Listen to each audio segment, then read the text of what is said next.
Ricky Johnson, the mysterious deaths of three men who went to watch a football game and never came home. Ricky Johnson, Clayton McGeeney, and David Harrington were found dead outside a friend's home in Kansas City on January 9th, 2 days after the men gathered there to watch the Chiefs' regular season finale. Michael George is here with the latest on the case. Good morning, Michael. Michelle, good morning. I spoke with the brother of one of the men, Ricky Johnson.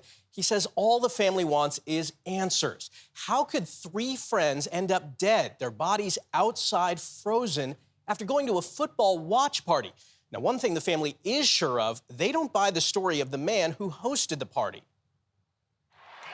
And that is how it's going to end here in Los Angeles. It was January 7th. The Kansas City Chiefs eked out a close win against the Chargers in balmy Los Angeles. But back in Kansas City, it was in the low 30s, with blizzard conditions in the forecast. Three longtime friends, Ricky Johnson, Clayton McGeeney, and David Harrington, watched the game at a friend's house. But after the party, all three friends went missing. 2 days later, police say a fiancé of one of the men came to the house looking for answers and found a body in the backyard. Officers discovered two more. The cause of death is still unknown, but investigators say there were no obvious signs of foul play. We deserve answers. Jonathan Price is the brother of Ricky Johnson. What do you think happened that night? The only thing I know for a fact is I don't accept that my brother just froze to death. There has to be something else involved. Whether it's drugs or something else, I have no idea. Family members have questions for Jordan Willis, the man who hosted the party.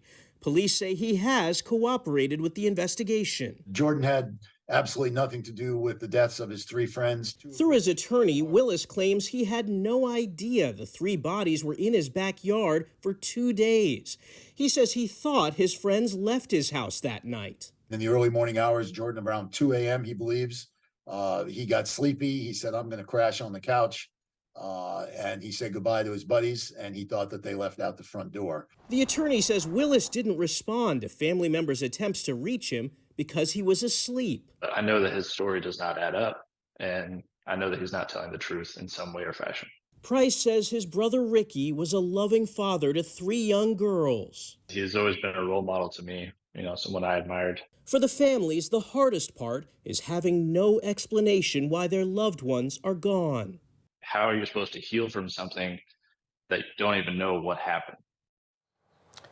And those answers may have to wait until the results of the autopsies are finished. Now, look, it was cold that night, around 34 degrees, but something doesn't add up here. These guys weren't in the woods or on a mountain. They were in someone's backyard, so the family still has a lot of questions about this. Do we have any idea how long the autopsy until we'll know some of those answers? We're hearing about another week and a half, but that's a long wait for these families. Well, they said, initially at least, no signs of foul play. Right, but right. All right, Michael, we don't know. Very, Thanks, Michael. very strange.